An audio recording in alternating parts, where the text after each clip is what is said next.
সম্মানিত সুধী, সারা বিশ্বের মুসলমানদের অংশগ্রহণে হজ অনুষ্ঠিত হয়। সারা বিশ্বের নানা ভাষার নানা কালচারের মানুষের উপস্থিতিতে সৌদি আরবের মতো 50 ডিগ্রি সেলসিয়াস তাপমাত্রার দীর্ঘ পথ হাঁটা সহ নানান প্রতিকূল পরিবেশে হজের কার্যক্রম বাস্তবায়িত হয়। অংশগ্রহণকারী দেশ সহ রাজকীয় সৌদি সরকারের আন্তরিক প্রচেষ্টা থাকার পরেও হাজী সাহেবদের একেবারে কষ্টহীন হজ চিন্তা করা যায় না।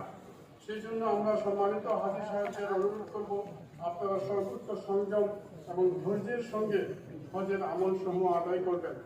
সৌদি আরবের এজেন্সির স্বত্বাধিকারী প্রতিনিধি, সরকারি ও বেসরকারি মাধ্যমের হজ গাইড টিম সদস্য এবং হজ কর্মীগণ আপনাদের সার্বিক আন্তরিক সেবায় নিয়োজিত থাকবে। তারপরে কোনো ত্রুটি বিচ্যুতির জন্য আমরা আপনাদের নিকট অগ্রিম ক্ষমা প্রার্থী। সম্মানিত সুধী, ধর্ম বিষয়ক মন্ত্রণালয় সহ যে সকল মন্ত্রণালয়, বিভাগ এবং সংস্থার কর্মকর্তা কর্মচারীগণ এবং হাত ও